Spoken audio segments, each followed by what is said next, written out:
Was #1 last night, but for her rookie season, she's only making $76,000. I say only, but that's just in comparison to other NBA players. So she's going to be a multimillionaire. After Caitlin Clark's outrageous ticket sales were revealed, the WNBA was ruthlessly exposed.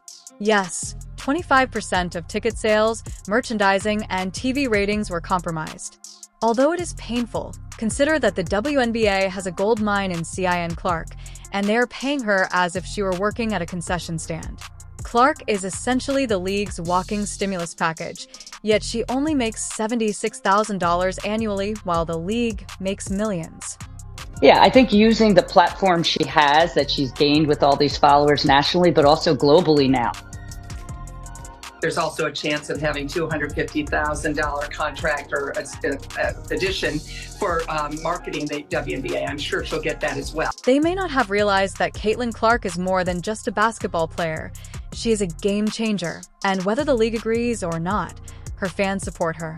The numbers and her passion on the court speak for themselves, so the WNBA needs to take notice and either pay her, celebrate her, or watch her take her skills elsewhere. In which case, we all know who would lose. Now, word on the street is that Caitlin Clark basically made around $11 million. It changes. I think the eyeballs on this number, $76,000. Now, again, she's making much more than that. Her endorsements are into the millions. The Indiana Fever's home opener tickets cost $271 for the cheapest seat, more than 29 out of 30 NBA teams' openings. Yes, you read that correctly. Last season, Caitlin Clark did more than just play basketball. She turned it into a national event, with sold-out arenas and skyrocketing viewership. For comparison, Caitlin Clark's performance in a WNBA game created more buzz than the NBA's top players. Consider priorities. $271 could buy you a good seat at an NBA game or nose beds at a Caitlin Clark showcase. I want y'all to tell me, what do y'all not like about Caitlin Clark? Is it the media coverage? Do you not like? And it goes beyond ticket costs. Since being drafted, Clark is said to have increased Indianapolis's revenue by $36 million. Let's be clear, the city's restaurants, hotels, and other businesses are all benefiting, not the team. Meanwhile, Clark herself is making money. Fans are baffled as to how the league can justify paying her the same as players who, with all due respect, couldn't sell out a high school gym, given the difference in her influence. Ron, the tickets to the Indiana Fever home opener right now, the cheapest ticket to get you into the building to see Caitlin Clark, $271. And as the tweet here says, that's more expensive than 29 of the 30 NBA teams' home opener lowest priced ticket. That's pretty impressive. I'm going to give you one more here, Ron, before I get your thoughts. A valuation expert estimates that Caitlin Clark has generated somewhere on the order of $36 million extra dollars of revenue for the city of Indianapolis. Social media was ablaze with comments like, "Clark is the reason this league is still afloat," and "How does she not have her own private jet by now?" After it was revealed that she's responsible for 25% of the WNBA's total revenue, one player 25%. However, the WNBA's response crickets, not to mention the TV numbers, which frequently drew more viewers than marquee when Clark played her games. NBA games, for example, one of her college games drew 3.2 million viewers, more than the Warriors vs. Celtics showdown, which drew 3.2 million. Indeed, women's basketball did better than the NBA, but rather than applauding this historic change, several WNBA players and critics found excuses to be critical. Okay, well, I mean, that's a more rational request, at least. The only problem is the WNBA, until Caitlin Clark, had no revenue. Oh, please, Caitlin Clark could walk on water. While the league prominently displayed her visage on their homepage, someone would be complaining that she couldn't swim. Everyone knows that Caitlin Clark is the WNBA's meal ticket, but the league salary cap keeps her fixed at $76,000, which is hardly enough to pay rent in most cities, let alone live like the superstar she is. Fans are furious and are demanding a change in how players are paid. arguing that Clark's contribution goes beyond statistics and that it is about elevating the WNBA to a level that no one else has. She obviously spaces the floor for us. She makes tough buckets. She gives us another option on the floor to run our off-ball screening action for. She gives us another player that can play with the ball in her hands in the two-man game. She just has a really high IQ and understanding of the game. The WNBA is fortunate to have Caitlin Clark, even though they don't seem to fully realize it yet.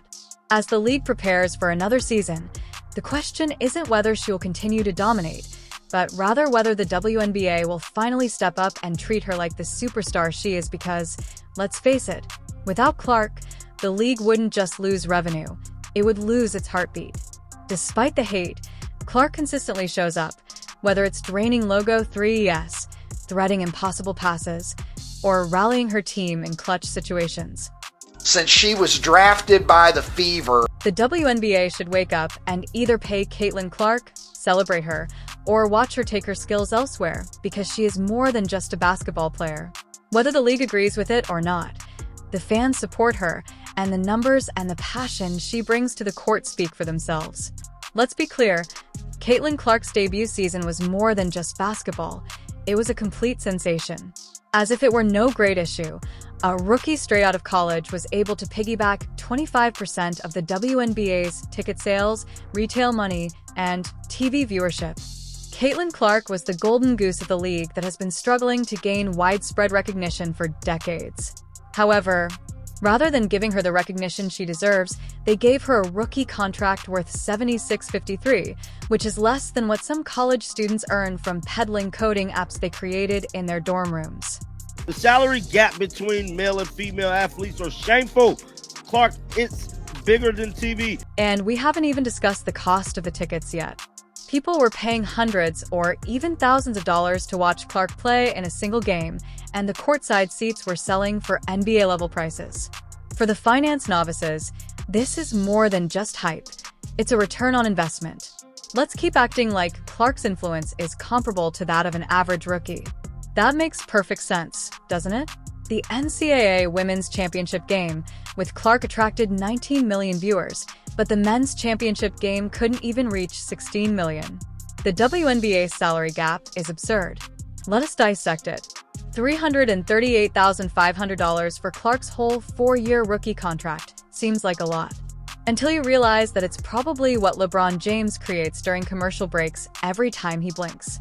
$1 million contracts are frequently signed by NBA rookies before they have even participated in a first-round game. NBA choices are landing deals worth at least $50 million, but Caitlin should be happy with her peanuts since she gets to be seen and has the opportunity to advance her career. Her big thing is to be ready for the WNBA season. And people are like, why? She's only making $70,000 in the WNBA. What is the point of her worrying about that league rather than trying to push for other leagues and other ways to make more money? The argument goes that concentrating on one player won't benefit the league in the long run. Yes, inclusivity is a nice sentiment, but let's not fool ourselves. Caitlin Clark isn't just playing basketball. She's making the WNBA into must-see TV. You can't say that about anyone else right now.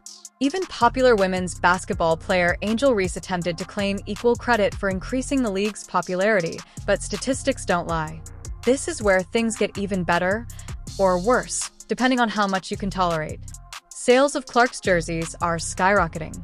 You can't fake that kind of celebrity power when she's on the court, as arenas are full and TV ratings are at an all-time high.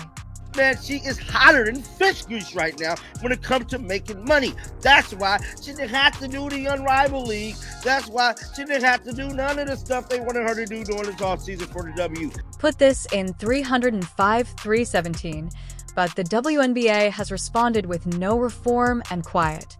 Fans are practically pleading for the league to update its pay structure, but nope. Let's stick with the same antiquated system and risk alienating the very players and fans who could keep the league from going extinct. It makes you wonder who's really in charge, doesn't it? The NB, for its part, seems to understand. She received personalized sneakers from Kevin Durant. Steph Curry made a public appearance. Basketball greats are practically lining up to praise her, But the WNBA's reaction to her is, at best, ambivalent. Rather than applauding her, some people are criticizing her play and claiming that others are equally to blame for the league's recent buzz. It's almost absurd. Other players do have potential, of course, but let's not act like anyone else is packing arenas or drawing 19 million TV viewers. That's not potential. That's reality. Let her spend her money, enjoy her life, and get more. The WNBA wants to act as though its success is the result of collective growth. But let's face it, Caitlin Clark is dragging the league forward. Without her, those TV ratings plummet, those ticket sales nosedive, and those merchandise profits evaporate.